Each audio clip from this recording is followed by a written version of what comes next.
Okay, so you've done Whole30, you've counted the macros, you've done keto, low fat, no sugar, intuitive eating, the meal plan your nutritionist gave you. You've started over so many times, you've lost count. And every single time, there's a version of the same thought. This time, I just need to be more disciplined. This time, I need to want it more. This time, I need more willpower. So let me ask you something. If willpower were the answer, if discipline and determination were all it took, wouldn't you have gotten there by now? Wouldn't it have worked by now? You are not failing because you lack willpower. You're failing because willpower was never designed to fix this. And today, I'm going to show you exactly why.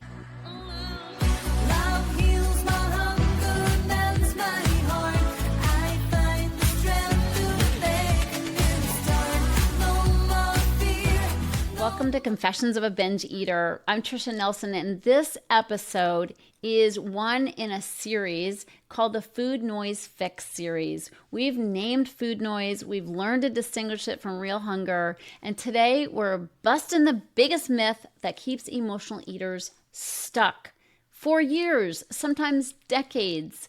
The belief that if you just try harder, you could think your way out of this. Willpower is a real thing, but it's a finite resource, not a personality trait. Research consistently shows that willpower depletes throughout the day.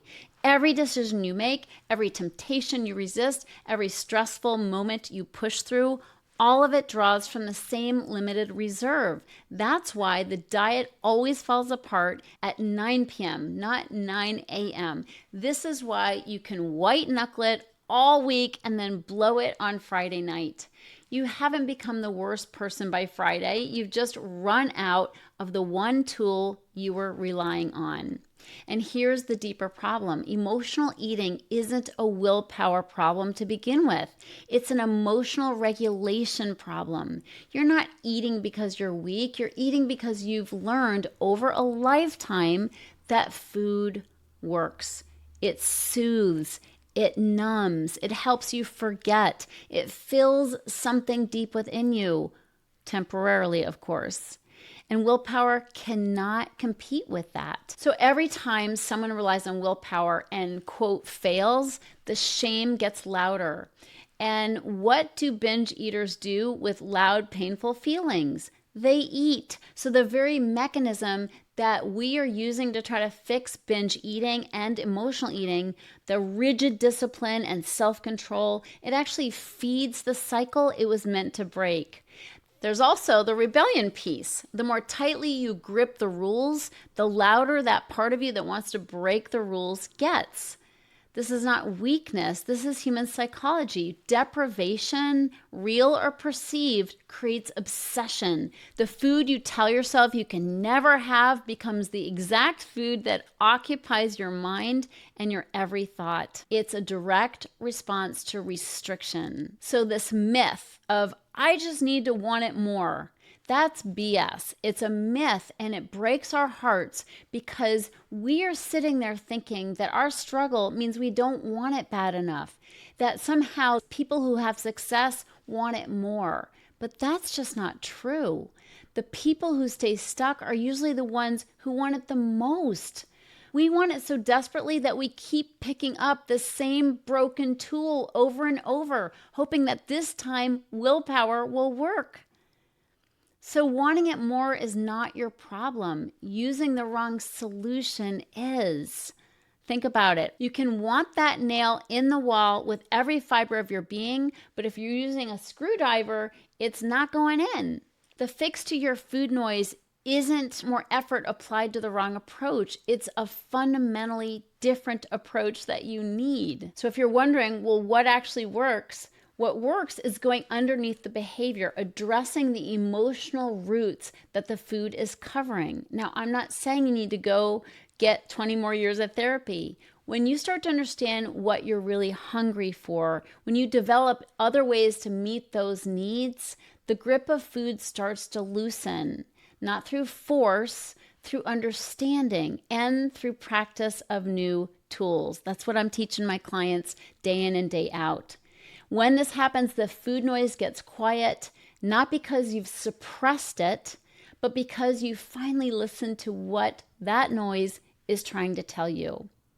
Yes, you don't need a drug to get that food noise to quiet down. You need to listen more closely. And that's what the rest of this podcast series, The Food Noise Fix, is about. So I want you to think about your most recent attempt at weight loss when you relied on willpower to keep you on track. You were excited. You had everything you needed, your tools, your schedule. Things were going good for a while. But then your willpower eventually gave out and you ended up back in your same old cycle of binging. You were slipping and sliding, and you fell out of control again. So don't judge that moment, right? It happens to the best of us when we're on the diet track. Instead, know this: what your willpower was unable to help you with was the intense knot in your gut that got tighter and tighter each day. And it didn't do a thing to stop the food noise that was getting louder and louder by the day. The diet you were on, that food plan that had you eating this and not that, and all the other rules that went along with it, they didn't give you any way to deal with the emotions that were starting to emerge when you were following the plan. You had so many feelings because you weren't numb anymore. But then you were stressed on top of it, and you didn't know where to put that stress or how to minimize it. And all it did was make you think of food more. And as that food noise started to grow, you were at a loss and you turned to your same familiar old coping strategy, which is to eat. First, it starts with snacking, a little here, a little there. And then what happens? We fall down the rabbit hole and we're feeling out of control in no time. So the idea that you failed that diet because you lacked willpower was just plain wrong. That diet actually failed you because it didn't give you new coping strategies for how to deal with the intensity of emotions that began to emerge, or how to change the level of stress in your life. Willpower doesn't fix that. How to deal with the emotional eating and with stress that comes with the emotional eater's way of coping with problems, that's what you need. And those answers are the beginning of the real fix for your food noise. So in closing, willpower is not a character flaw that you're missing. It's just the wrong tool for the job. And once you stop blaming yourself for that, once you stop reaching for the screwdriver when you need a hammer, everything can start to change. So next episode, we're going to go deeper. We're going to talk about the real reason you can't stop thinking about food, the emotional sequences underneath the noise that most people never get around to addressing. I'll see you on the next show. If you're ready to get off the dieting roller coaster ride and finally make peace with food and with your body, talk to a Heal Your Hunger mentor about what steps you need to take based on your own history with food and weight.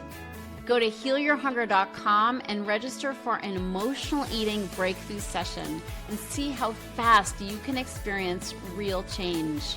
It's a complimentary evaluation, but there are limited spots available. So go to healyourhunger.com and register to speak with a mentor today.